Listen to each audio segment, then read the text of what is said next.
المرسلين وعلى آله وصحبه أجمعين.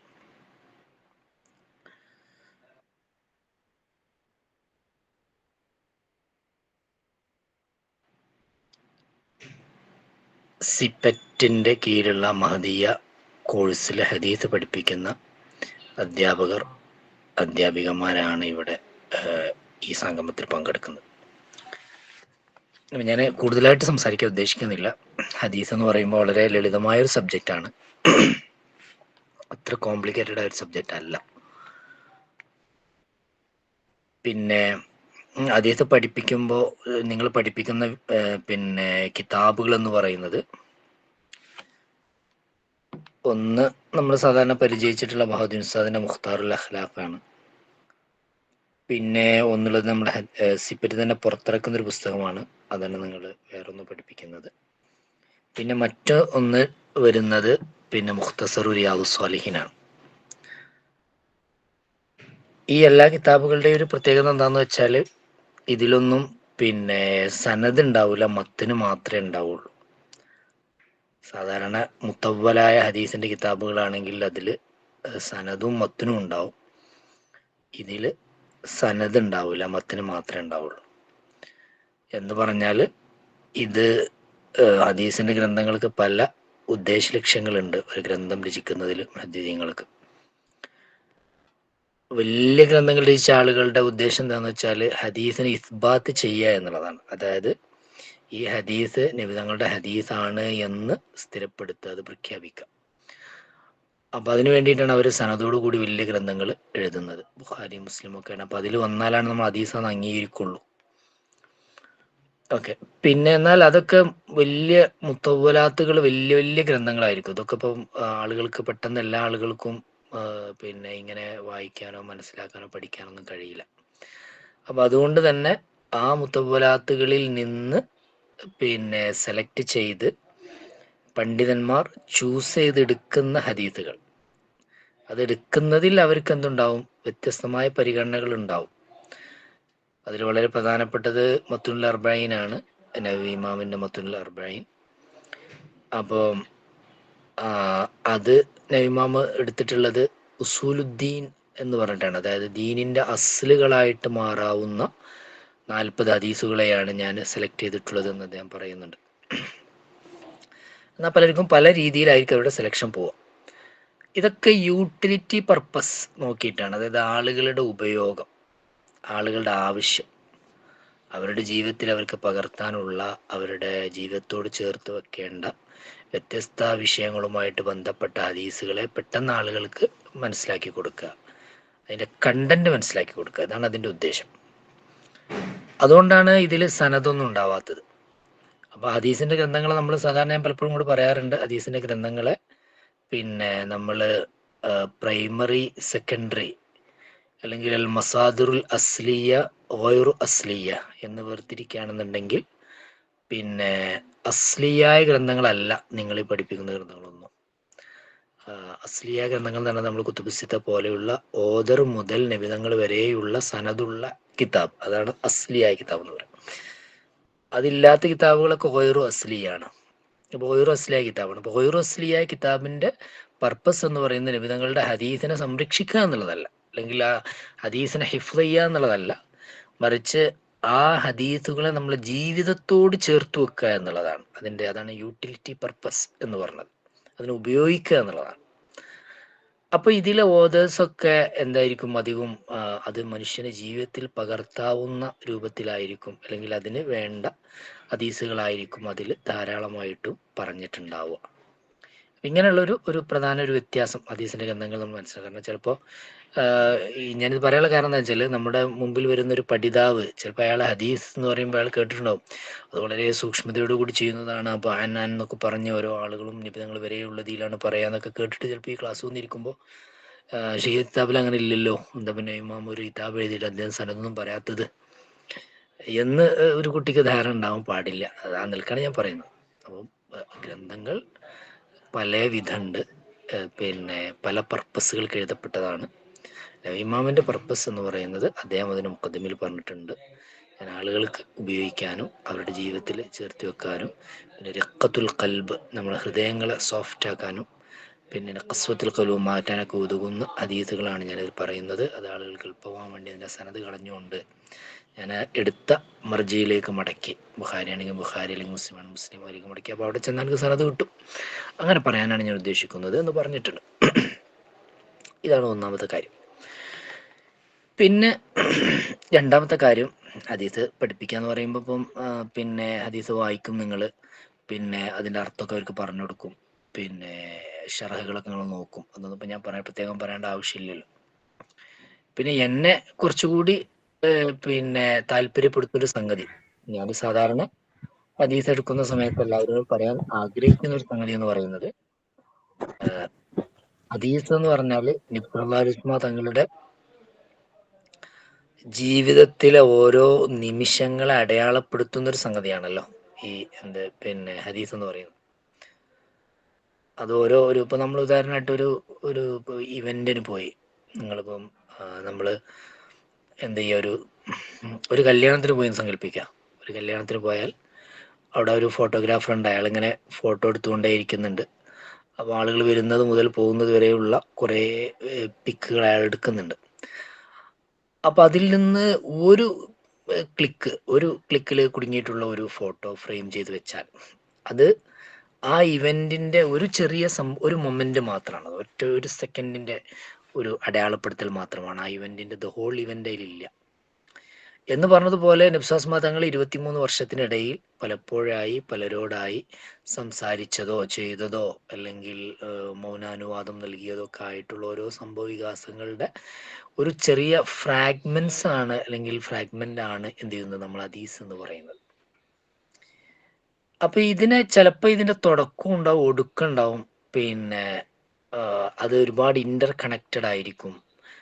അതിൽ വേറെ പല വിഷയങ്ങൾ വരുന്നുണ്ടാവും. വിശേഷ ചെറിയ ക്ലാസ്സിലൊക്കെ ആകുമ്പോൾ അത് റിലേറ്റഡ് ആയ കഥകളൊക്കെ ഉണ്ടാവും. കഥ കുട്ടികൾക്ക് പൊതുവെ കേൾക്കുന്നത് ഇഷ്ടമായിരിക്കുമല്ലോ. അപ്പം അതിൻ്റെ കഥകള് അല്ലെങ്കിൽ അതിലെ റാവിയുമായി ബന്ധപ്പെട്ട ചില സംഭവങ്ങൾ, ഇതൊക്കെ ഒന്ന് കണക്ട് ചെയ്ത് പറഞ്ഞു കൊടുക്കുകയാണെന്നുണ്ടെങ്കിൽ ഹദീസ് കുറച്ചുകൂടി പ്രത്യേകിച്ച് ചെറിയ ക്ലാസ്സുകളിൽ അവർക്കത് കുറച്ചുകൂടി രസകരമാവുകയും മാത്രമല്ല അവർക്ക് ഓർത്തു വെക്കാൻ കഴിയുകയും ചെയ്യും. ഞാൻ സാധാരണ ചില ഉദാഹരണങ്ങൾ പറയാറുണ്ട്, ചിലപ്പം നിങ്ങൾ കേട്ട് പരിചയിച്ചായിരിക്കും, എന്നാലും ഞാൻ പറയാണ് ഒന്നുകൂടി ഓർമ്മിപ്പിക്കാൻ വേണ്ടിയിട്ട്. നമ്മൾ പിന്നെ ബഹാദുർ ഉസ്താദിൻ്റെ മുഖ്താറുൽ അഖ്ലാഖിൽ ഒരു ഹദീസ് പഠിച്ചിട്ടുണ്ട്. ഉമറ ബിൻ അബി സലമ എന്ന് പറഞ്ഞിട്ട് ഹദീസ് പഠിച്ചിട്ടുണ്ട് അല്ലേ. അത് ഞാൻ സാധാരണ പറയുന്ന ഒരു ഹദീസാണത്. എന്താണ് നമ്മൾ പഠിച്ചത്?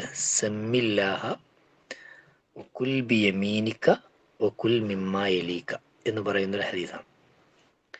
ഇത് നമ്മൾ സാധാരണ പഠിക്കുക ആദാബു ത്വാം അല്ലെങ്കിൽ ആദാബുൽ അഖിൽ, ഇവിടേക്കാണ് നമ്മൾ പഠിക്കുക. ഹദീസ് വളരെ വാദിഹാണ്, വളരെ വ്യക്തമാണ്, അത് കൂടുതൽ വിശദീകരിക്കേണ്ട ഒന്നുമല്ല. അപ്പം ചിലപ്പോൾ നമ്മൾ ഈ ഹദീസിന് കിതാബിൽ വരുമ്പോൾ എന്ന് വെച്ചാൽ ഇതേ വിഷയത്തിൽ 2, 3, 4 ഹദീസുകൾ ചിലപ്പോൾ ആ ബാബിൽ പറയപ്പെട്ടിട്ടുണ്ടാവും. അത് വിസ്മി ചൊല്ലണം, പിന്നെ എന്ത് ചെയ്യണം, അടുത്തത് കഴിക്കണം, അതേപോലെ തന്നെ വലത് കൈ കൊണ്ട് ഭക്ഷിക്കണം. ഇതൊക്കെ ഒരുപാട് തവണ അവർ പഠിച്ചതോ അല്ലെങ്കിൽ കേട്ടതോ ചിലപ്പം ആ കിതാബിൽ തന്നെ മുമ്പ് ആവർത്തിച്ചതോ ഒക്കെ ആയിട്ടുള്ള ഹദീസുകളായിരിക്കും. അപ്പോൾ ഓരോ ഹദീസുകൾ വരുന്ന സമയത്ത് ഞാൻ എൻ്റെ ഒരു രീതി, ഞാൻ ചെറിയ കുട്ടിയൊക്കെ നമ്മൾ ക്ലാസ് എടുക്കുന്ന സമയത്ത് അതിനെ മോർ ഇൻട്രസ്റ്റിംഗ് ആക്കാൻ, അതായത് നമ്മുടെ ഇപ്പോഴത്തെ ഒരു വലിയ പ്രശ്നം അതാണല്ലോ, അതായത് നമ്മൾ ഈ കാര്യങ്ങളൊക്കെ തന്നെ കുട്ടികളെ ഇതിലേക്ക് ഇൻട്രസ്റ്റഡ് ആക്കണം, അവരതിൽ നമ്മൾ താല്പര്യപ്പെടുത്തണം. അവരുടെ ഒരു സാധാരണഗതിയിൽ ഒരു വികാരം എന്ന് പറഞ്ഞാൽ ഇതിനോടൊക്കെ ഒരു മടുപ്പ് വെറുപ്പ് ഒക്കെ ആയിരിക്കും പൊതുവെ കുട്ടികൾക്ക് ഉണ്ടാവുക. കാരണം ആ കാലഘട്ടം അങ്ങനെയാണ്. പിന്നെ ചിലപ്പം പിന്നെ അതല്ല അവർക്ക് ശൈത്താൻ്റെ ഭാഗത്തു നിന്നുള്ള പിന്തിരിപ്പൻ ചിന്തകളൊക്കെ ഉണ്ടാവും. അപ്പം അതുകൊണ്ട് അവരെ ഇതിലേക്ക് പിന്നെ യങ് മൈൻഡുകൾ ഇതിലേക്ക് അട്രാക്റ്റ് ചെയ്യാനുള്ള സംഗതികൾ കൂടി നമ്മൾ ആലോചിക്കേണ്ടതാണല്ലോ ഒരു ടീച്ചർ. അപ്പം ഞാൻ ഈ ഹദീസിനെ സാധാരണ പറഞ്ഞു കൊടുക്കൽ എങ്ങനെ വെച്ചപ്പോൾ ഉമർ ബിൻ അബി സലമ. അപ്പോൾ ഉമർ ബിൻ അബി സലമ ആരാണ്? അപ്പോൾ അത് അബൂ സലമയുടെ മകനാണ് ഉമർ ബിൻ അബി സലമ. അപ്പോൾ അബൂ സലമ എന്ന് പറഞ്ഞാൽ ഉമ്മു സലമ ബീവിയുടെ ഭർത്താവാണ്. അപ്പം ഞങ്ങൾക്ക് കുറേ കഥകളുമായി ബന്ധപ്പെട്ട് നിങ്ങൾക്ക് ക്ലാസ്സിൽ പറയാനുണ്ടാവും. ഉമ്മു സലമ ബീവിയുടെ ഭർത്താവ് മരിക്കുന്നതും ഉമ്മു സലമ ബീവി പിന്നെ അബൂ സലമ ബീവിയുടെ കൂടെ ഹിജറ പോകുന്ന വഴിയിൽ അവരെ തടഞ്ഞു വെക്കപ്പെടുന്നതും, അങ്ങനെ അബൂ സലമ ഒറ്റക്ക് പോകുന്നതും, പിന്നെ 1 വർഷം അവർ കരഞ്ഞ് കാത്തിരിക്കുന്നതും, പിന്നെ ഉമ്മു സലമയും അബൂ സലമയും സലമ എന്ന് പറയുന്ന മകനെയും അവർ വേർപിരിക്കുന്നതും പിന്നെ അങ്ങനെ പിന്നെ മദീനയിൽ ഒരു കൊല്ലം കഴിഞ്ഞ് ഹിജറ പോയി മദീനയിലെത്തി. അവർക്ക് കുറേ കുട്ടികളുണ്ടായി. ഒരുപെട്ട ആളാണ് ഉമർ. കല്യാണം കഴിക്കുന്ന സമയത്ത് ഉമർ ചെറിയ കുട്ടിയാണ്. അപ്പം ഈ കുട്ടികളെല്ലാവരും കൂട്ടിയിട്ടാണ് നബി തങ്ങളുടെ വീട്ടിലേക്ക് മുസലമാ ബി വരുന്നത്. അതും റസൂലുള്ളാഹിന്റെ വ്യക്തിത്വത്തിന് മേൽ അറിയിക്കുന്ന വലിയൊരു സംഗതിയാണ്. സാധാരണ രണ്ടാം വിവാഹം കഴിക്കുന്ന ആളുകൾ മക്കളെ ഏറ്റെടുക്കൂല എന്ന് പറയും. നബി തങ്ങൾ അങ്ങനല്ല. നബി തങ്ങൾ വിവാഹം കഴിച്ച കൂട്ടത്തിൽ വിധവകളുണ്ട്. പിന്നെ എന്താ പറയുക, എല്ലാവരും വിധവകൾ തന്നെ ആയിഷ ബീവി കഴിക്കാൻ. അപ്പം അവരില് കുട്ടികളുള്ളവരുണ്ട്. ഉമ്മു സലമ ബി കുറേ കുട്ടികളുണ്ട്. ഈ കുട്ടികളെല്ലാവരും കൂടിയിട്ട് ഏറ്റെടുത്തുകൊണ്ടാണ് നബി തങ്ങൾ കല്യാണം കഴിക്കുന്നത്. അല്ല നമ്മൾ വിചാരിക്കുന്ന പോലെ പിന്നെ ഒരു കല്യാണം എന്ന് പറയുമ്പോൾ ആളുകൾ അതൊരു പിന്നെ ഒരു ലിവിങ് ടുഗദറൊക്കെ മാറി കുറേ പെണ്ണുങ്ങളുണ്ടാവുക എന്നുള്ള രൂപത്തിലല്ല നബി തങ്ങളുടെ ജീവിതം വരുന്നത് ഞാൻ ചുരുക്കം പറയാം. അപ്പോൾ ഈ ഒരു ഡിസ്കഷനൊക്കെ ഇവിടെ ഓപ്പൺ ചെയ്തത് ഒരിക്കലും എന്തല്ല, ഇതൊക്കെ നമുക്ക് ആവശ്യമുള്ള ഡിസ്കഷൻസ് തന്നെയാണ്. പക്ഷെ ഇതൊന്നും എൻ്റർടൈൻ ചെയ്യുന്നത് ഈ ഹദീസിൻ്റെ മത്തിനല്ല, മറിച്ച് നിങ്ങൾ ഉമർ ആരാണ് എന്ന് പറയുമ്പോൾ വരുന്നൊരു ഡിസ്കഷനാണ്. അപ്പോൾ ഇത് എല്ലാ ഹദീസിലും ഇതേപോലെ കണ്ടെത്താൻ കഴിയുമെന്നല്ല ഞാൻ പറഞ്ഞത്. പക്ഷേ നിങ്ങൾ വായിക്കുന്ന റാവിൽ ആലയുടെ ഈ പേര് ആ സ്വഹാബി, ഫോർ എക്സാമ്പിൾ, ആ സ്വഹാബി അതിലുണ്ടെങ്കിൽ നിങ്ങൾ അതിനൊന്ന് എലാബറേറ്റ് ചെയ്ത് കൊടുക്കാൻ ശ്രമിക്കണം. അപ്പോൾ ഒന്നെന്താണെന്ന് വെച്ചാൽ കുട്ടി പലയിടത്തും പഠിച്ചിട്ടുണ്ടാവും. ഹിജറ പഠിച്ചിട്ടുണ്ടാവും, ഹബ്ഷയിൽ പോയി. അബൂസലമയും പിന്നെ മുസലമയൊക്കെ റളിയല്ലാഹു അൻഹുമ അവരാദ്യം ഹബ്ഷയിലേക്ക് ഹിജറ പോയവരാണ്, തിരിച്ച് മക്കയിലേക്ക് വന്നവരാണ്. ഹബ്ഷയിലേക്ക് ഹിജറ പോയ ആളുകളുടെ കൂട്ടത്തിൽ രണ്ട് വിഭാഗം ആളുകളുണ്ട്. മക്കയിലേക്ക് വന്നവരുണ്ട്, പിന്നെ പുറത്തു പോയവരുണ്ട്. മദീനയിലേക്ക് തിരിച്ചു പോയവരുണ്ട്, മക്കയിൽ വന്നിട്ട് പിന്നെ മദീനയിൽ പോയവരുണ്ട്. ഇവർ മക്കയിൽ വന്നിട്ട് പിന്നെ മദീനയിൽ പോകുന്ന ആളുകളിൽ പെട്ടവരാണ്. അപ്പം ഞാൻ പറഞ്ഞു വരുന്നത്, അപ്പം നബിതങ്ങൾ വീട്ടിലേക്ക് ഈ കുട്ടികളൊക്കെ വന്ന് അവിടെ വെച്ചിട്ട് നബിതങ്ങൾ സ്വന്തം മകനെ പോലെ ഉമറിനെ റളിയല്ലാഹു അൻഹുവിനെ ഒരു തളികയിലിരുത്തി ഭക്ഷണം കഴിപ്പിച്ച് ഒരു ഫാദർലി കെയർ കൊടുത്ത് ആ സന്ദർഭത്തിൽ പറഞ്ഞു കൊടുത്തൊരു ഹദീസാണിത്, ഇതിൻ്റെ ഉദാഹരണം. അപ്പം അത് കുറേ അധികം കൈകൊണ്ട് കഴിയണം എന്നുള്ളതിലപ്പുറം അത് ഉമർ റളിയല്ലാഹു അൻഹു അദ്ദേഹത്തിൻ്റെ റസൂലുള്ളാഹി സ്വല്ലല്ലാഹു അലൈഹി വസല്ലം തങ്ങളുമായിട്ടുള്ള ഒരു വലിയ ആത്മബന്ധത്തെ അടയാളപ്പെടുത്തുന്ന ഒരു സംഗതിയെ കാലങ്ങൾക്ക് ശേഷവും ഭയങ്കര അഭിമാനത്തോടു കൂടി ഒരു ഒരു ഒരു ഊഷ്മളമായ ഒരു ഒരു ഒരു ഒരു ഓർമ്മയായി, ഒരു ബന്ധമായിട്ടൊക്കെ ഇങ്ങനെ ഭയങ്കര പ്രൈഡായിട്ട് പറയുന്നൊരു സാധനമാണ്. അതിൻ്റെയൊക്കെ വൈകാരികത ഉണ്ട് ഹദീസിലൊക്കെ.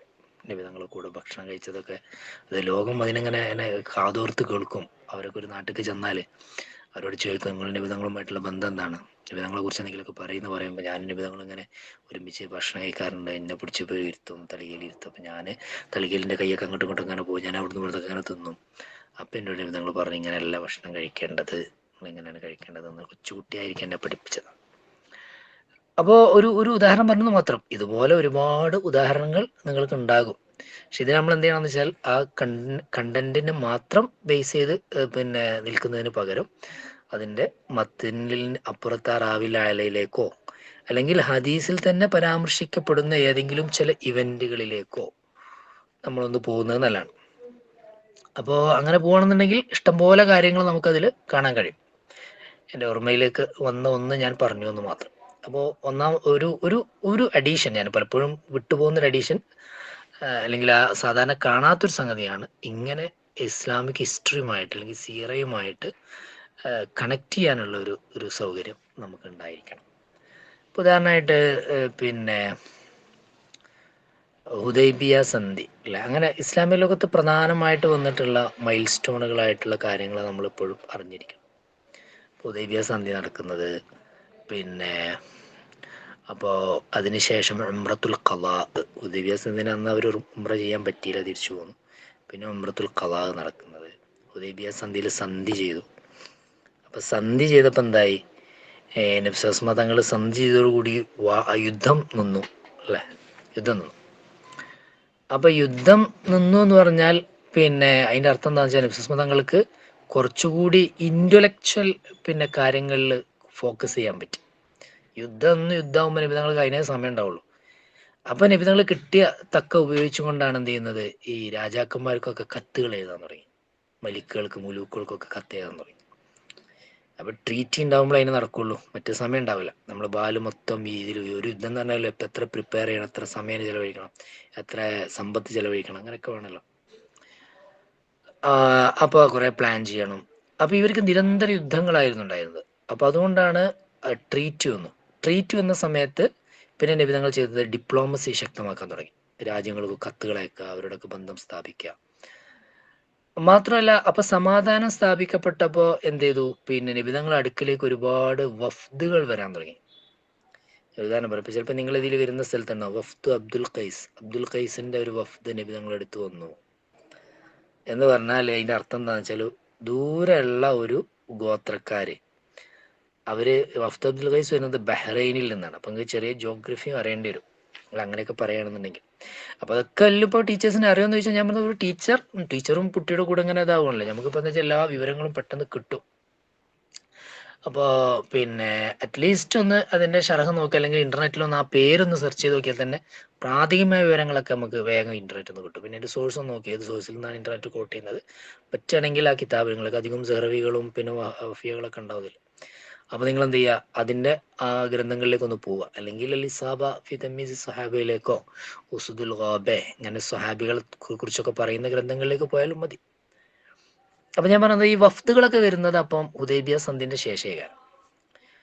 പിന്നെ അതായത് 6 ശേഷം, പിന്നെ 8 മക്കം ഫത്ത്ഹ് ഉണ്ടായതിന് ശേഷം ആമുൽ വുഫൂദ്, പിന്നെ വഫ്ദ് ഇപ്പൊ ഞങ്ങളടുത്ത് ആളുകൾ ഇങ്ങനെ വരിക പല നാടുകളിൽ നിന്നും. അപ്പം മക്ക ഫത്ത്ഹ് പറഞ്ഞാൽ അത് ഇസ്ലാമിന്റെ ഫത്ഹും കൂടിയാണ്. ആളുകൾ ഇങ്ങനെ നസ്റുല്ലാഹി വൽ ഫതഹ് എന്നല്ല, പിന്നെ ജനങ്ങൾ ഇങ്ങനെ ഒഴുകാണ്, ഇസ്ലാമിലേക്ക് ഒഴുകാണ്, ഒരുപാട് സംഘങ്ങളായിട്ട് വരിക.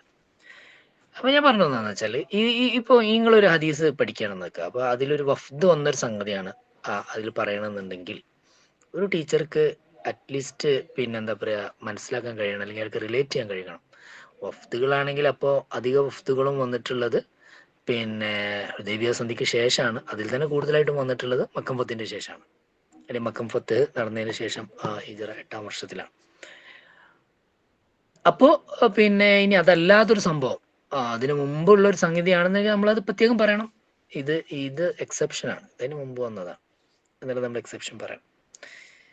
ഇതൊക്കെ ഞാൻ പറഞ്ഞു വരുന്നത് അപ്പം ദ ഹോൾ ഇസ്ലാമിക് ഹിസ്റ്ററി, അല്ലെങ്കിൽ നിബിതങ്ങളുടെ ജീവിതത്തിലെ പ്രധാനപ്പെട്ട മൈൽ സ്റ്റോണുകളായിട്ടുള്ള സംഗതികൾ, ആ സംഗതികൾ ഏത് വർഷത്തിൽ നടന്നു എന്നും അതുമായിട്ട് ഇപ്പം മദീനയിൽ സംഭവം നടന്നു എന്ന് പറയുന്നത് നമുക്ക് ലൊക്കേറ്റ് ചെയ്യാൻ കഴിയുകയാണെങ്കിൽ, ഇപ്പം എല്ലാ ജനങ്ങളും ലൊക്കേറ്റ് ചെയ്യാൻ കഴിയില്ല കേട്ടോ, ലൊക്കേറ്റ് ചെയ്യാൻ കഴിയുകയാണെന്നുണ്ടെങ്കിൽ അതിനെ നമ്മൾ അങ്ങനെ പ്രത്യേകം കണക്ട് ചെയ്ത് പറഞ്ഞു കൊടുക്കുകയും ചെയ്താൽ കുട്ടികളെ സംബന്ധിച്ചിടത്തോളം അത് ഓർത്തു വെക്കാനും മനസ്സിലാക്കാനും ഒക്കെ ഒരു പ്രധാന ഘടകമായിരിക്കും.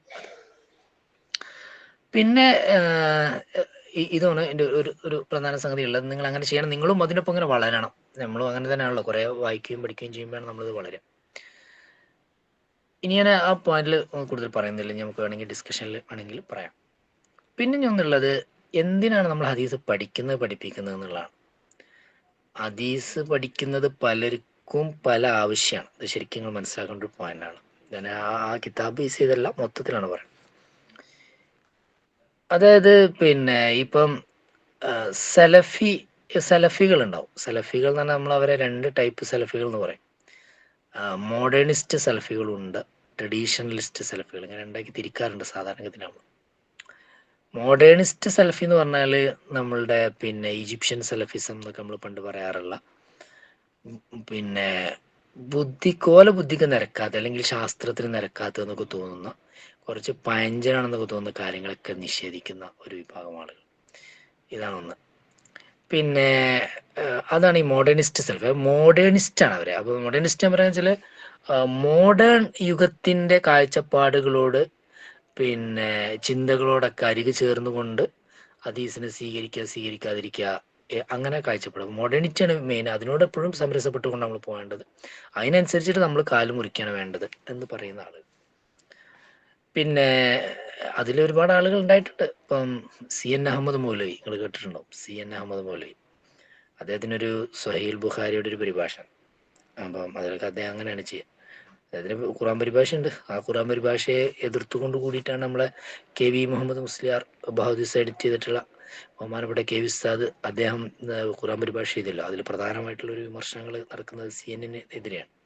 അന്ന് CNN ഇങ്ങനത്തെ ഓരോ പിന്നെ റിഫോമിസ്റ്റ് ഐഡിയ എന്ന് പറഞ്ഞിട്ട് പിന്നെ ഇങ്ങനത്തെ മോഡേണിസ്റ്റ് ചിന്തകളൊക്കെ ജനങ്ങളെ മനസ്സിലേക്ക് കുത്തിവെക്കുന്ന രൂപത്തിലുള്ള ഒരു ഖുർആൻ പരിഭാഷ അല്ലെ ഒരു തഫ്സീർ വന്നപ്പോഴാണ് അതിനെതിരെ പുസ്തകത്തിൽ തഫ്സീർ ചെയ്യുന്നത്.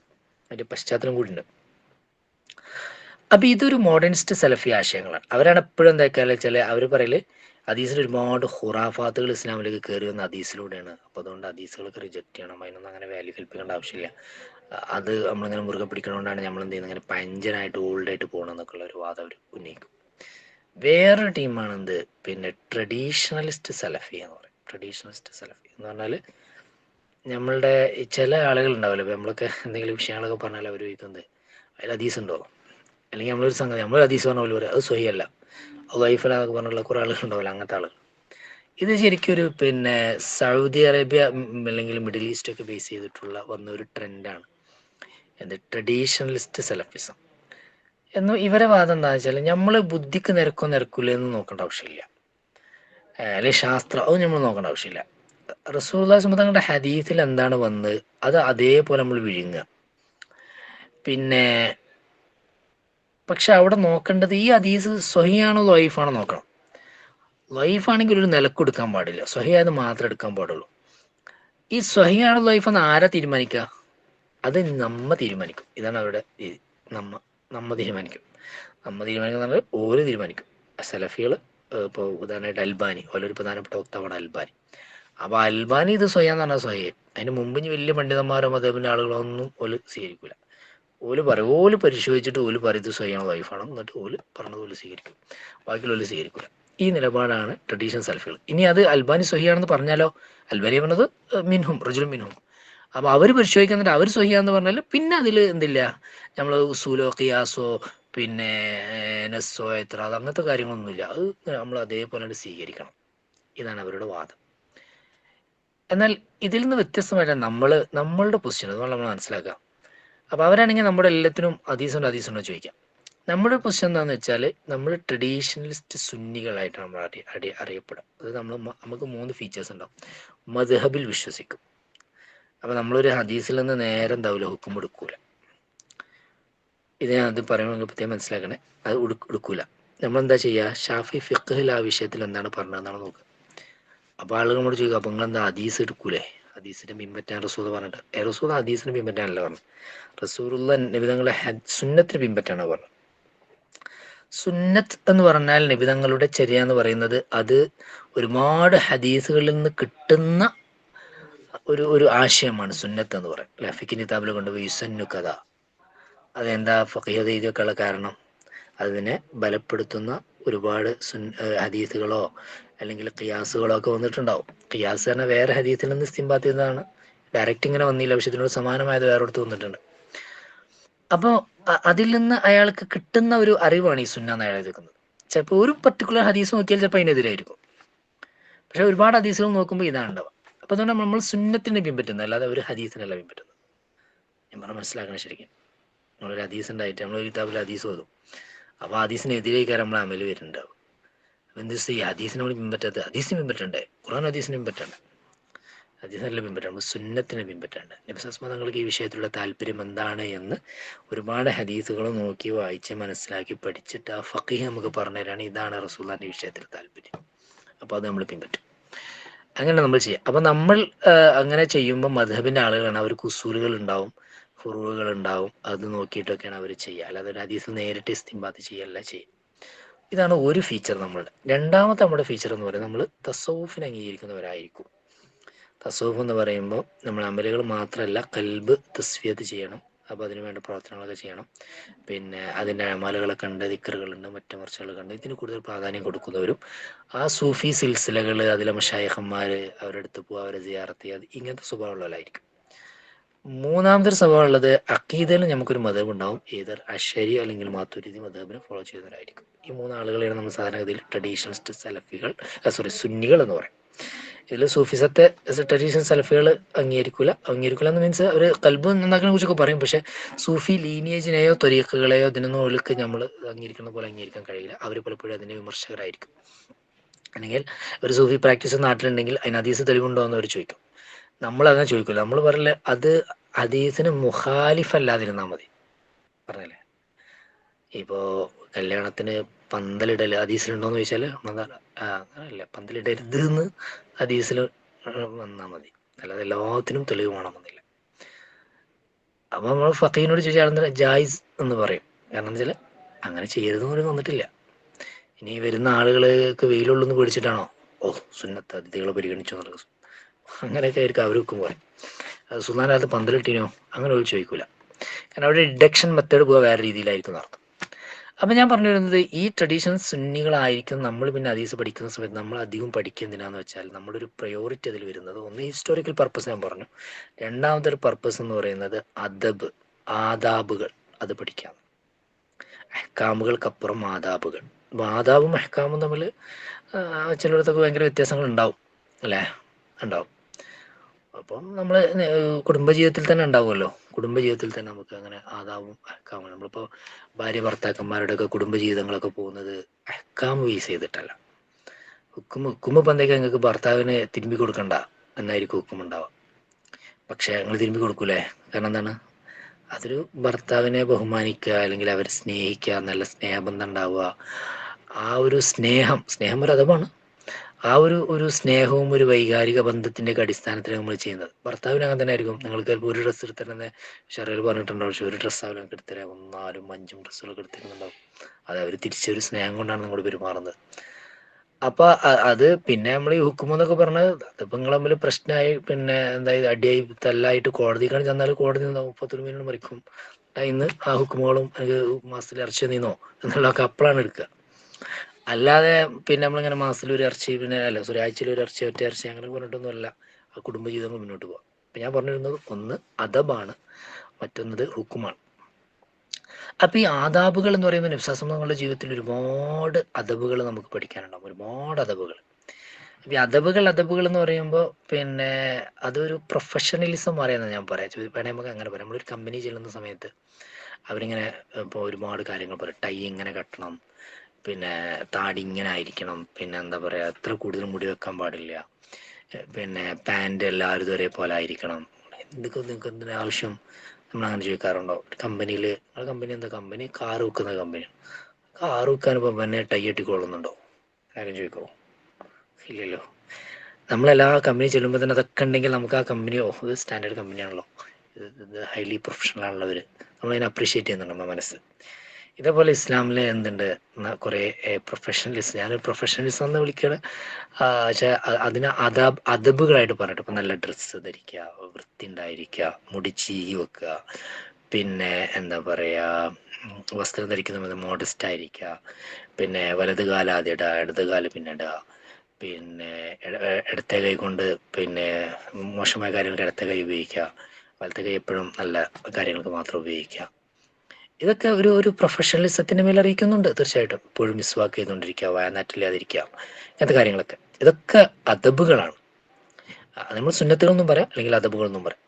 അപ്പം ഞാൻ പറയുന്നത് ഈ അദബുകൾ കൂടുതലായി ഒരാൾ ജീവിതത്തിൽ പകർത്തുമ്പോൾ എന്തുണ്ടാവുക വെച്ചാൽ ഞാൻ നേരത്തെ പറഞ്ഞതുപോലെ അയാൾ ഹൈലി പിന്നെ ഒരു സിവിലൈസ്ഡ് പേഴ്സണായിട്ട് മാറും. ഭയങ്കര പേഴ്സണായിട്ട് മാറും. അയാളുടെ പേഴ്സണാലിറ്റി ആളുകൾ അപ്രീഷിയേറ്റ് ചെയ്യും. പിന്നെ അങ്ങനെ ഒരുപാട് ഗുണങ്ങളുണ്ട്. ഞാൻ നേരത്തെ അതിനോട് പ്രൊഫഷണലിസത്തിന് ഉദാഹരണം പറഞ്ഞു. അപ്പം ഇത് നമ്മളെ കുട്ടികളിലേക്ക് നമ്മൾക്ക് മെല്ലെ മെല്ലെ മെല്ലെ ഇങ്ങനെ ഇൻകൾക്കേറ്റ് ചെയ്ത് കൊടുക്കാൻ നമുക്ക് കഴിയണം. അപ്പോൾ അതാണ് ഒരു പ്രധാനപ്പെട്ട ഘടകം എന്നുള്ളതാണ് മുഖ്താറുൽ അഖ്ലാഖി വൽ ആദാബ് മിൻ അഹാദീസ് റസൂലിൽ വഹാബ് എന്നാണ് ബഹാദിസാന്റെ കിതാബിന്റെ ഗ്രന്ഥത്തിന്റെ പേര്. അഖ്ലാഖും ആദാബും പഠിപ്പിക്കാൻ വേണ്ടി ഉണ്ടാക്കിയ ഗ്രന്ഥമാണ് എന്നാണ് അതിൻ്റെ അർത്ഥം. ഓക്കെ, പിന്നെ ഇനി ഒരു കാര്യം കൂടി ഞാൻ പറയാം, അതുകൂടി പറഞ്ഞ് അവസാനിപ്പിക്കാം.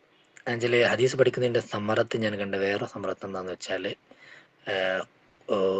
ഖുർബു ഇലൻ നബി സല്ലല്ലാഹു അലൈഹി വസല്ലം, നബി തങ്ങളോട് ഇങ്ങനെ അടുത്തടുത്ത് വരിക.